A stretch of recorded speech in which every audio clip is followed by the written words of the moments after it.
عیسیٰ علیہ السلام کو ختم کیا جائے گا، جس کی طرف اشارہ کرتے ہوئے حضور فرماتے ہیں کل کے دن قیامت میں جب میں اٹھوں گا تو میرے ساتھ ایک صدیق ہوں گے، ایک فاروق ہوں گے اور ایک صادق پیغمبر بھی ہوں گے عیسیٰ علیہ السلام، یہ چاروں بھی ہوں گے، اور یہ دجال کو ختم کرنے کے بعد یہ واقع ہے۔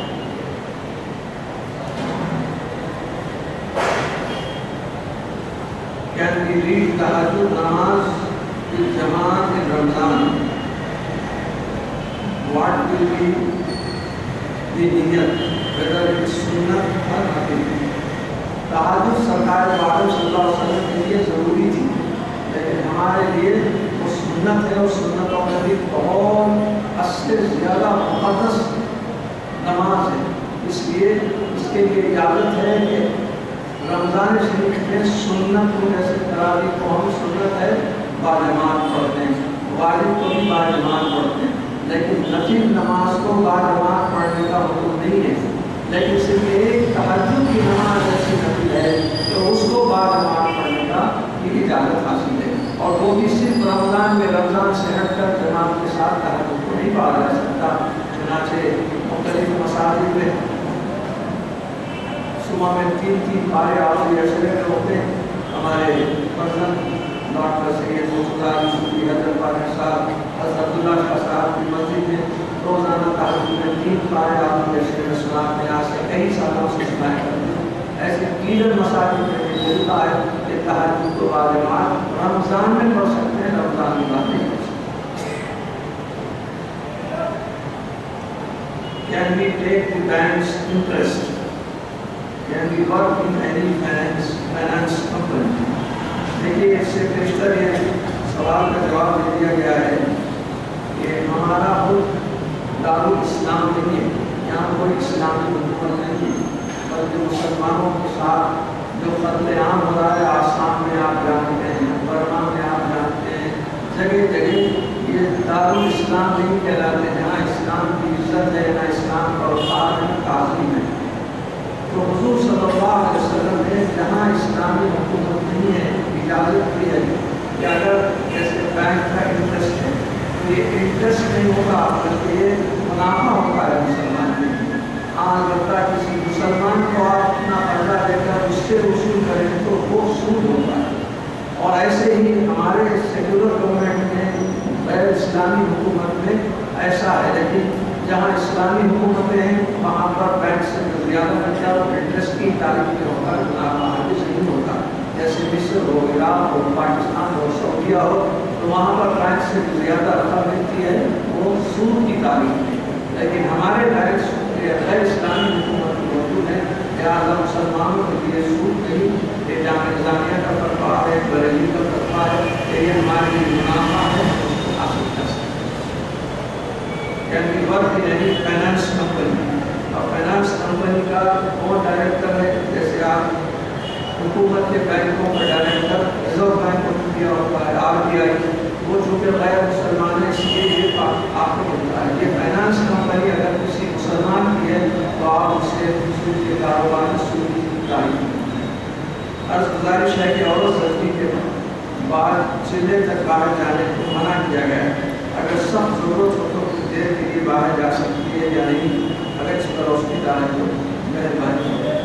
دیکھیے عام طور پر نفاس کہتے ہیں ان دنوں کو جو زچگی کے بعد 40 دن تک کا جو وقت ہوتا ہے اس کو نفاس کہتے ہیں عربی میں، شرعی اصطلاح میں۔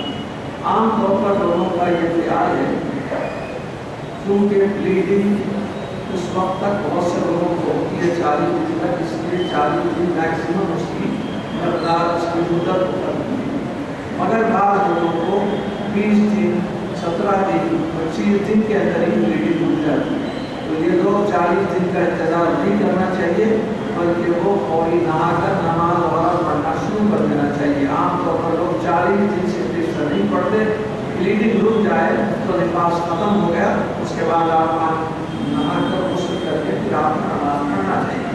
اور یہ باہر جانے کا جو معاملہ ہے تو آپ چونکہ جس وقت نفاس کی حالت میں رہتے ہیں آپ کی گندگی کی وجہ سے عجیب قسم کے 26 ارواح وغیرہ ہوتے ہیں جو آپ اور وہ حملہ کرتے ہیں جہاں گندگی ہوتی ہے، جیسے مکھی ہر علاقوں پہ گرتی ہے، ایسی خبیث شیطان اور جنات وغیرہ جہاں بھی کوئی ناپاک حالت میں ہے اس کے اوپر حملہ کر کے اس کو اپنا شکار بنانے کی کوشش کرتے ہیں. اس لیے عام طور پر کہا جاتا ہے کہ اس کی عادت پانے تو زیادہ بہتر. لیکن اگر آپ کو کوئی طبی ضروریات کے لیے کسی ڈاکٹر کے پاس لیڈی ڈاکٹر کے پاس جانا ہے تو آپ کو جانا پڑے گا، وہ تو مجبوری ہے. ورنہ عام طور پر جیسے مختلف شادیوں دعوتوں میں خدمت کرنا ویسا نہیں کیا. میں ایک وظیفہ یا بوڑھا آدمی ہوں، میں کچھ کاروبار بھی نہیں کر سکتا اور مجھے کوئی لڑکا بھی نہیں ہے. میری کچھ رقم اگر بینک میں ڈپازٹ ہے تو اس پر سود ملتا ہے. اگر میں اس رقم کو اپنے لیے استعمال کر سکتا ہوں یا نہیں. اور مجھے ایک لڑکی کی شادی کی ذمہ داری بھی ہے. اور میں نے آپ کو ابھی مسئلہ بتا دیا دانیہ کا کہ جو آپ کو پیسہ ملتا ہے وہ ہمارے ہندوستان میں سود کی تعریف نہیں ہے بلکہ نفع کی تعریف ہے. آپ اس کو ضرور لے کر اس سے استعمال کر سکتے ہیں. What is the proper way of doing تیمم؟ Under what circumstances one can give wuzu and do tayammum? سوال یہ ہے کہ تیمم کس کو کہتے ہیں اور کن حالات میں تیمم کرنا ضروری ہے اور اس کا طریقہ کیا ہے. انہوں نے سوال کیا.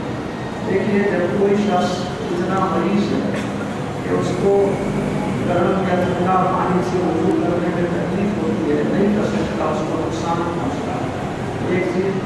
دوسری چیز یہ کہ آپ ایسے مقام پر ہیں کسی جنگل وغیرہ میں جہاں پر آپ کو پانی ملتا ہی نہیں، اچھے خاصے میں صحت مند مگر پانی دستیاب نہیں. اور اگر کوئی بولی بھی ہے اس بولی کے اندر سیننے کے لیے ڈول ہے نہ رسی ہے، تو ایسی حالات میں مجبوری ہے آپ چونکہ وضو نہیں کر سکتے لہٰذا نماز کو قضا نہیں کرنا چاہیے. تیمم ہر اس چیز سے جو مٹی کی بنی ہوئی ہے اس سے تیمم کر سکتے ہیں. اس کا طریقہ یہ ہے کہ پہلے آپ نیت کر لیجیے کہ میں تیمم کر رہا ہوں اللہ تعالیٰ کے پاس حاضر ہو کر نماز ادا کرنے کے لیے. اور اس کی نیت کرنے کے بعد آپ اپنے دونوں ہاتھوں کو اس مٹی کی جو جگہ ہے اس کے اوپر ایک مرتبہ ماریں. عام طور پر آج کل سعودی عربیہ میں ایک ڈبے کی شکل میں اندر مٹی رکھی رہتی ہے 5 سال، اس کی ڈھکن کو کھول کر آپ اس کا طریقہ کھا سکتے ہیں. تو جیسے ہی آپ اس ہاتھ پہ ہاتھ ماریں احتیاطاً اپنے دونوں ہاتھوں کو مل لیجیے. ملنے سے کیا ہوگا کہ آپ کے ہاتھوں پر خاک لگ جائے گا. اب اس کے بعد اصل تیمم شروع ہوتا ہے. اسے ہاتھ مار کے چہرے کے اوپر جہاں تک دھونا ہوتا ہے وہاں تک کے ہاتھ کرا دیجیے. یہ چیز. دوسری چیز پھر ہاتھ مار کر اپنے کونیوں تک جہاں تک کہ آپ وضو میں بگاڑتے ہیں اتنا یہاں پر بھی اور اس کو بھی یہاں پر بھی. اس کے لیے انگلیوں کو سمجھ کر آپ اچھی طریقے سے ادھر بھی کیجیے اور ادھر سے انگلیوں کو رکھ کر ادھر سے آپ کا تیمم پورا ہو گیا. اس کے بعد آپ نماز ادا کر سکتے ہیں. بعض جگہ ایسا بھی ہوتا ہے کہ غسل کے لیے بھی پانی نہیں ہوتا تو قرآن شریف میں ایک آیت ایسی بھی ہے کہ آپ غسل کی جگہ تیمم بھی کر سکتے ہیں، وضو کی جگہ بھی تیمم کر سکتے ہیں اور اس کے ساتھ غسل کی بھی جگہ کر سکتے ہیں. مگر اچھے خاصے ہیں اور آپ پانی سے وضو کر سکتے ہیں مگر ایسی حالت میں تیمم کریں تو مزید نہیں. جیسے عام طور پر فارسی میں ایک مسئلہ مشہور ہے آپ آمد کو تیمم برخاست، پانی دستیاب ہوتے ہی تیمم کرنے کی سہولت برخاست. یہ تو دوسرے موقع پر جیسے 2 لوگوں میں آپس میں اختلاف ہے، ایک ساتھ بیٹھے ہیں اختلاف اس سے وہ آتے ہی لوگ اٹھ کے چلے جاتے ہیں تو اس وقت بولتے ہیں آپ آمد کو تیمم برخاست. تو اس طریقے سے پانی جب آ گیا تو تیمم کرنے کی سہولت برخاست ہو گئی یا آپ کی بیماری دور ہو گئی تو اس سے تیمم کرنے کی برخاست. کیا عورتوں کو جماعت کے ساتھ پڑھنے کا حکم ہے یا نہیں؟ میں کبھی تھوڑی دیر میں سے بولا ہے ان کے اوپر جماعت بھی نہیں ہے اور ان کو گھر میں بھی جماعت سے پڑھنا نہیں چاہیے، بلکہ آپ کو تراویح پڑھنا ہے تو الگ الگ پڑھنا چاہیے.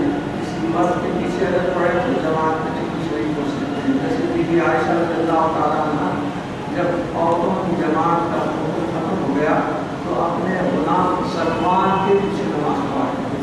اس طریقے سے آپ کی جماعت سے پڑھنے کے لیے کوئی اپنے محرم اپنے خاندان کے آگے پڑھا رہے ہیں سے نماز پڑھ سکتے ہیں۔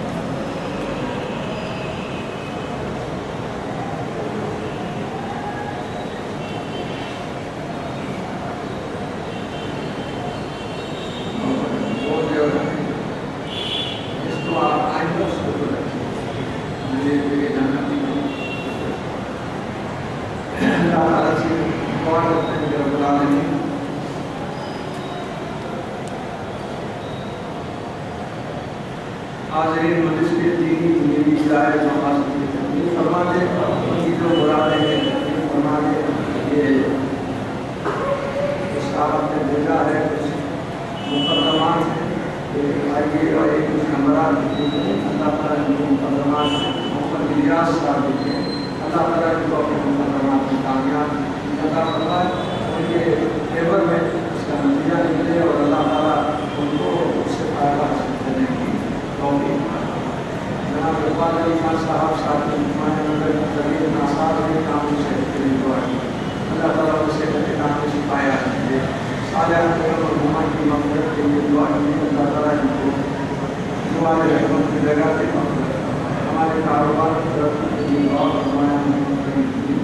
آپ ہماری دعا کرنے کے بجائے آپ اپنے ہر نماز کے بعد اگر سورہ یونس کی آیت پڑھیں 3 مرتبہ اللہ کے ساتھ، اور اس کے بعد دعا کیجیے کہ انشاءاللہ آپ کے کاروبار میں ترقی ہو۔ سید سلیم الدین خالد اور نبی الدین کی شادی شدہ زندگی میں رنجش چل رہی ہے، ان دونوں کو دعا بتائی۔ بزرگوں کو چاہیے کہ ان دونوں میں اختلاف کراتے نہیں ہے تو مریم لیکن اپنے اللہ تعالیٰ سے رجوع ہوں۔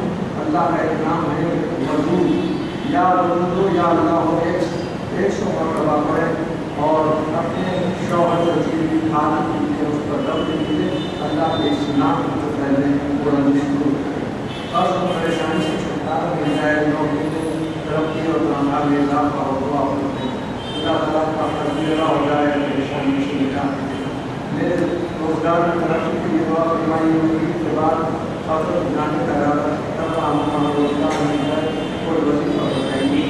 سورہ آل عمران میں آیت نمبر 26 اور 27 کو ہر نماز کے بعد اور آخر دوسری کے ساتھ پڑھی آپ کا مسلم صادر حضرت اللہ محسن محمد یاسین حسین is searching for job as a mechanical engineer, so pray to get a good job for his better future and also pray for his life and life after death. اللہ تعالیٰ آپ اس کو پورا کرے اور آپ بھی سورہ آل عمران کے آیت نمبر 26 اور 27 پڑھنے کے لیے اپنے بیٹے کو ہدایت دیجیے، ہر نماز کے بعد اس کو اور آپ دوسری کے ساتھ پڑھیں، اللہ چاہے تو ان کا سب اتر جائے گا۔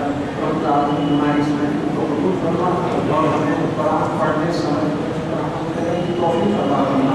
رب العالمین دعوت ہے ان کو صاحب اولاد بنا کے جو اولاد رکھتے ہیں ان کو ہدایت کی توفیق عطا فرما۔ رب العالمین جو بے روزگار ہیں ان کو روزگار عطا فرما، اور جو روزگار رکھتے ہیں ان کو خیر و برکت سے نوازے، جو قرضوں میں گرفتار ہیں تو ان کو قرضوں سے سنتوش فرما دے۔ ہمارے بھائیوں بہنوں کے گھروں میں بہت بیٹیاں نامت خدا رہ چکی ہیں زمانے کی زیادتیوں کی وجہ سے، ان کی شادیاں نہیں ہوتی ہیں۔ ہم سے اس قرآن پاک کی محفل کے جو خیر و سختی میں دعا کرتے ہیں غیب سے ان کی شادیوں کا انتظام۔ ہم سے پہلے جو لوگ کچھ سے جان ملے ہیں رب العالمین قبروں میں ان کے نور کے مختلف باپ مالک بنا ہم سب کو اللہ تعالیٰ نے ہدایت میں توفیق دے کر گناہوں کو معاف فرما اور ہمارا خاتمہ کلمہ ایمان کے ساتھ